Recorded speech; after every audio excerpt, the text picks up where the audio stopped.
We have this opportunity that we wouldn't have had years ago to ship a game and then really collaborate with people outside the studio to figure out, like, what is the best version of that? Honestly, yeah, like we're building something the community has been asking for, and it's accumulation of everything that we believe the game needs to be. The upside to that is we're not holding anything back. All the feedback we've heard for the last year is, this is it, it's in Forsaken.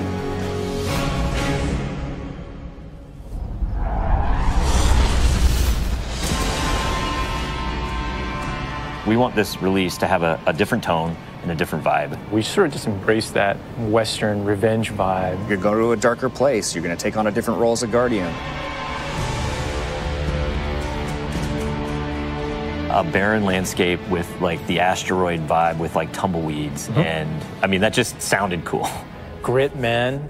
I want to bring the dirt back. And what better way to start a story than to start it with a prison break? Right. Cade's been filling this prison with bad guys that are really bad. And so when it breaks, things can happen to all the world. First place you're going to go to is the Tangled Shore, which is a new part of the reef that you've never seen before. That's right, my friend. It's a collection of lashed together asteroids and rocks out in the asteroid It's belt. very otherworldly, and it's full of pirates and assassins and bad guys. It's become a lawless place. It truly is a frontier. It's completely taken over. The most malevolent force there is the Scorn. They're very aggressive. They're always going to charge and push you. The Barons are the top dogs in the Scorn, and each one has gone back and like committed nefarious crimes. I think of it as the reverse Magnificent Seven, like the worst of the worst criminals. You are hunting down these different Barons. In fact, they're called Baron hunts. So one Baron is a sniper, and you have a sniper versus sniper battle with them. Another Baron is this big, giant, hulking melee character.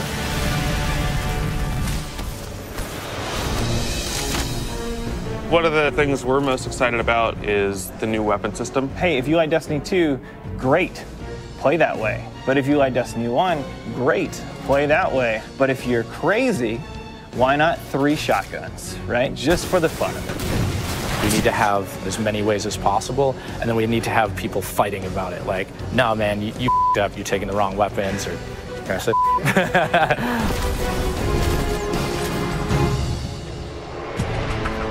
So randomables are coming back. Every single weapon is going to feel different when it drops. And we're improving the mod system, so you can customize your weapon the way you want it.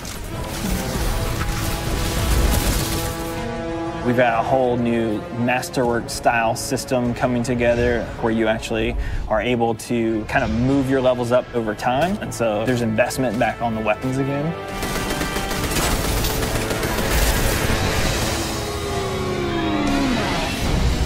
New supers, yeah, crazy new supers. What's your favorite? Fire knives are awesome, which is a different take on Golden Gun. We took a lot of inspiration from Rise of Iron, cast that thing. You got a huge hammer now, and you slam that thing down, and it sends out this fire in front of you that then creates a fire tornado. We gotta take it to the next level, you know? The idea that anyone who plays, however they play, they're gonna have some new way to engage. Yeah. I'm in love with the new Void Warlock teleportation that's like super anime, just like We've been having great games with the Arc Warlock. Basically cast this thing, he pulls back. Yeah, and it's gonna break the game, and I think that's amazing, yeah. You know? We also wanted a new weapon type that felt meaningful, so we came up with a bow and arrow, which seems kind of crazy, but when you use it, you feel like godlike. It is utilitarian, it's fantastical, it's also sci-fi. So we have a short range bow, we have a medium range bow, we have a long range bow. We built this guy who's like supposed to be super techie. You're like, why would you ever choose a bow in a game that has an automatic, machine gun? But boy, it's deadly. I mean, that's a nice machine gun you got there, buddy, but right, and then it's done. The biggest thing for me going into production on this game was like a new way to play, a new thing to do that like is new to Destiny. Let's see what we've got. We want to be able to give players what they want, but also surprise them. Gambit is a brand new mode. Destiny begs to marry PvE and PvP together. It's like adding bacon to peanut butter and jelly. You start off being able to see the other team that you're going to compete against, so you can taunt each other, you can emote. Each team is in their own separate arena, and they're being assaulted by combatants. They're dropping motes for you to collect, you bank them. When you put them in your bank, you're going to send a blocker over to the other side. That locks their bank down. They can't put motes into it until they take out that blocker. Filling up your bank with the motes is how you summon your primeval. You burn it down, that's it, round's over. The interesting part is that we allow one person from your team to go over to the other side and physically invade. I mean, I've seen people that just hate PvP. Like, the first time they invade and they get multiple kills, they'll come back and they'll be like, suck it! It's awesome. We leave the raid team alone. I mean, if you can't tell, like, we just kind of let them do their own thing. But we have Joe over there. For this next raid, we wanted to get back to the epic adventure where you're going out to slay a big monster again. This raid has more bosses than any raid we've ever had before, and we're really excited to get players in there. The raid is actually about more than just the raid. It's about the dreaming city, the place that the raid exists. And it's an in-game destination that we've never done before. It's the awoken homeland. I could talk about the dreaming city for hours. It's like if the Vault of Glass and Dreadnought had a baby.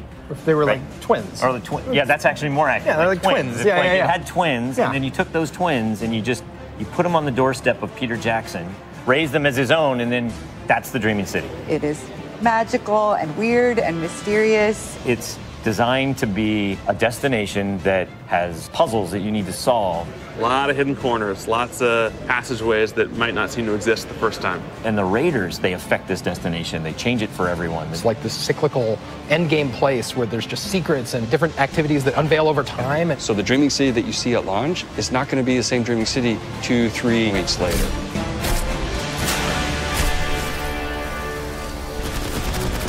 So with every design decision we made for the Forsaken, like the first thing we ask is how will the community react to this? Players want their investment in Destiny to matter, and they want to be able to see that reflected in the content. We knew we wanted to do something for the collectors in our game, so we built a feature called the Collections. It's a way for you to track all the items that you can go out and acquire.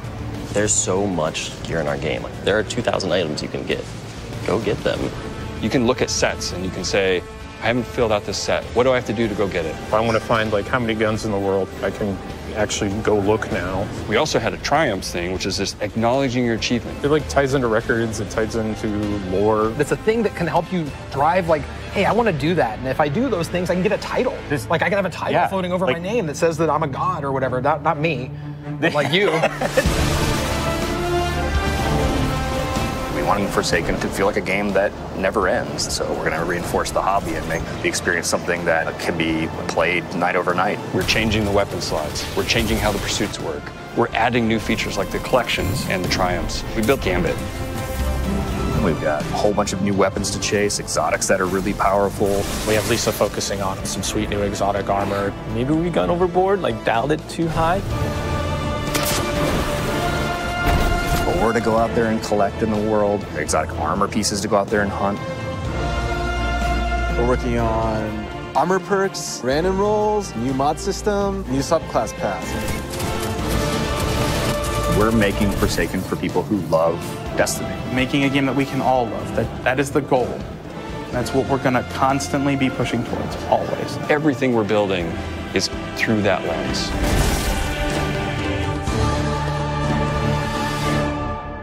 Destiny 2, jetzt erhältlich. Erhalte exklusive Inhalte für PS4.